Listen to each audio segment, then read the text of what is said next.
లోకహితాన్ని కోరుకునే బ్రాహ్మణుల్ని సత్కరించుకోవడం సమాజానికి ఎంతో శ్రేయస్కరమని పీఠాపురం బ్రాహ్మణ సేవా పరిషత్ అధ్యక్షుడు యనమల సూర్యనారాయణ శ్రీరామ దత్త సాయి పీఠం నిర్వాహకులు వజ్రపు సత్యనారాయణ పేర్కొన్నారు.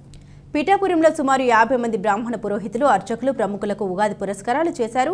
పీఠాపురం మహారాజా రైల్వే వారధి సమీపాన ఉన్న శ్రీరామ దత్త సాయి పీఠంలో ఉగాది వేడుకలు ఘనంగా నిర్వహించారు. లక్ష్మీ గణపతి దత్తాత్రేయ స్వామివారికి ప్రత్యేక పూజలు, అభిషేకాలు నిర్వహించారు. అలాగే పండితులతో పంచాంగ శ్రవణం జరిపించి ఆశీర్వచనాలు అందజేశారు. అనంతరం శ్రీరామ దత్త సాయి పీఠం నిర్వాహకులు వజ్రపు సత్యనారాయణ ఆధ్వర్యంలో పీఠాపురానికి చెందిన బ్రాహ్మణ పురోహితులు, అర్చకులు, పుర ప్రముఖులకు ఉగాది పురస్కారాలు జరిపి ఘనంగా సన్మానించారు. అదేవిధంగా బ్రాహ్మణ సేవా పరిషత్ అధ్యక్షుడు యనమల సూర్యనారాయణ దంపతుల్ని ఘనంగా సత్కరించారు.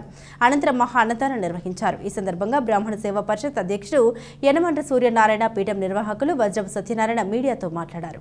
ఈ కార్యక్రమంలో సుబ్రహ్మణ్యం, మాస్టర్ వింజమూరి సత్యం తదితరులు పాల్గొన్నారు. క్రోధనామ సంవత్సర శుభాకాంక్షలు.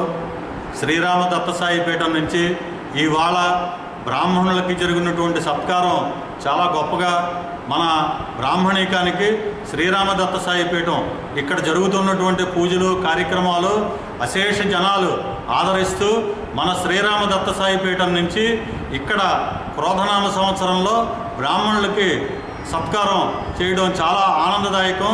ఇది పరంపర కొనసాగాలని చెప్పని తెలియజేసుకుంటూ బ్రాహ్మణ సేవా పరిషత్తు మరియు పురోహితిక సంఘం నుంచి కూడా అందరూ కూడా చాలా ఆయురారోగ్యాలతోటి ఆనందాలతోటి ఉండాలని చెప్పని కోరుకుంటున్నాం.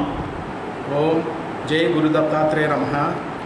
ఈ అందరికీ మా దత్తసాయి పీఠం భక్తులందరికీ కూడా ఈ క్రోధినామ సంవత్సర ఉగాది శుభాకాంక్షలు తెలియజేసుకుంటూ ఈరోజు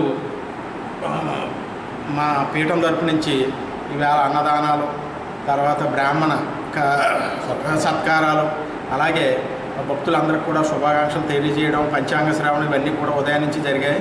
కాబట్టి ఈ సంవత్సరం అందరూ కూడా క్రోధనామ సంవత్సరం అంటే క్రోధంతో కాకుండా ఆయురారోగ్యాలు, అష్టైశ్వర్యాలతో ఉండాలని కోరుకుంటూ, తర్వాత పిఠాపురం అంటే ఇక్కడ బ్రాహ్మణులకు ప్రసిద్ధి.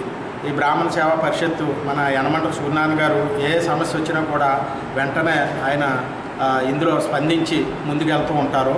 తర్వాత పిఠాపురం అంటే ఇక్కడ అష్టాదశ శక్తిపీఠంలో 10వ శక్తిపీఠం పురోహితిక అమ్మవారు, అలాగే